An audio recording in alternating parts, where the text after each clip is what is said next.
Mall में गुंडा रख करके तब जा करके वो बर्बाद बर्बादा है। हम लोग को वो भी पता नहीं था कि ये इस तरह का हम लोग के साथ हमला करेगा।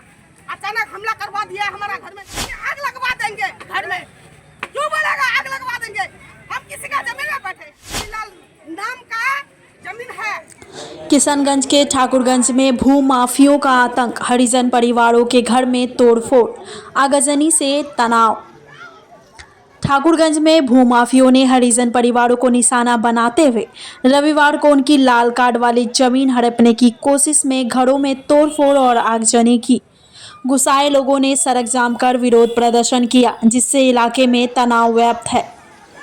लाल कार्ड वाली जमीन जो सरकार द्वारा गरीब और भूमिहीन परिवारों को दी जाती है, लंबे समय से भूमाफियों के निशाने पर है। पीड़ितों ने बताया कि उन्होंने किशनगंज पुलिस अध्यक्ष को पहले ही भूमाफियों के खतरे की लिखित शिकायत दी थी, लेकिन कोई कार्रवाई नहीं हुई। सूत्रों के अनुसार दिलीप जैन और पवन जैन ने सरवाग कवि हरिजन साकिन बशीर नगर वार्ड नंबर 11 में बंदोबस्त जमीन पर कब्जे की कोशिश की। स्थानीय कार्यकर्ता अनिल मेहता ने कहा, प्रशासन की चुप्पी से भूमाफिया बेखौफ हैं। किशनगंज के दिगल बैंक और कजला मुनी में भी ऐसी घटनाएं हो चुकी है। पुलिस ने जांच का आश्वासन दिया है, लेकिन पीड़ितों को न्याय का इंतजार है।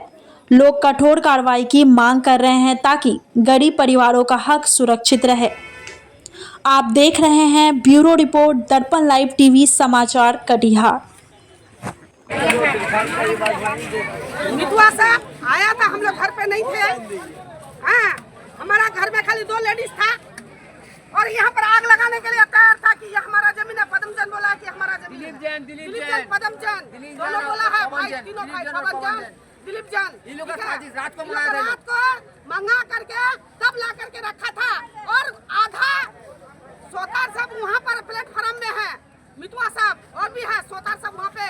और यहाँ 500 मितुआ को ले आया है, भाला लेकर तीर लेकर के हमारा बेटा का गला में लगा दिया था। हाँ, ऐसा करके मार रहा था तीर। और 2 लेडीज पकड़ा था, दूसरा लेडीज को पकड़ के बोलता काट देंगे, हमारा जमीन है, ऐसे बोल करके। अब दिलीप जैन कहता है कि जैसा भी हो जमीन हम उस लोग से हासिल होने नहीं देंगे, ये मेरा जमीन है और तुम लोग जो लेगा हम देंगे, पैसा लेगा, राशन लेगा, जमीन लेगा, हम देंगे। तुम लोग उससे लड़ाई करना पड़ेगा और जितना भी होगा उतना तक लड़ाई करना पड़ेगा। और हम उसको बोले कि तुमको कौन भेजा है? बोला हमको दिलीप जैन भेजा है। बोला दिलीप जैन क्यों भेजा है? बोला दिलीप जैन बोला कि हमारा जमीन है, तुम लोग लड़ो उस लोग से, लड़ करके तब जा करके जमीन हासिल होगा, नहीं तो होगा नहीं। लेकिन वो लोग के साथ मार डंग होना चाहिए, ऐसे बोल करके उसको भेजा है। अब गुंडा रखता है।